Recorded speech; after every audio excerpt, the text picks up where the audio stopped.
been an unprecedented respiratory virus season for pediatric hospitals across the country. A triple threat of viruses pushing staff to their limits as they deal with a record number of children becoming severely ill. But with barely enough time to catch their breath, staff are already bracing for another major influx of patients over the next couple of days, as most clinics will be closed. Christmas and then into Boxing Day. Boxing Day, usually we hit some record highs in terms of patients coming through the door at the ER. And given how sick some of the kids have been recently this year and how many admitted patients we have in hospitals, it's proving to be extra challenging. Dr. Christopher Solowski is the chief of pediatric ER at McMaster Children's Hospital. He says they've been preparing as best they can. A new cough, cold, and flu clinic has opened inside the hospital, which could help ease the pressure on the emergency department. That is for parents to self-select and visit if they feel like their child matches some less sick criteria, but they're still worried.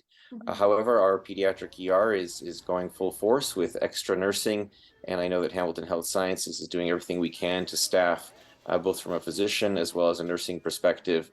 Meanwhile, at Sick Kids, emergency physician Dr. Elias Sunderji says ER volumes have returned to seasonal levels in recent weeks.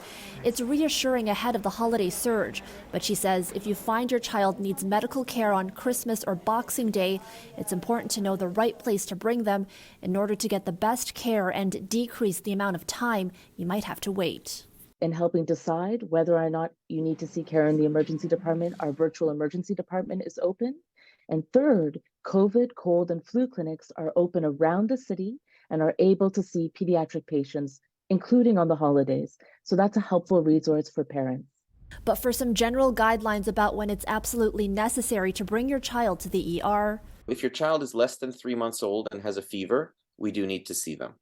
If your child cannot catch their breath, and they can't catch their breath, they can't breathe, then we need to see them. If your child is overly sleepy and can't be woken up, and of course if your child is dehydrated. A lot of helpful information can be found on the hospital's websites. We've put those links on citynews.ca/extras.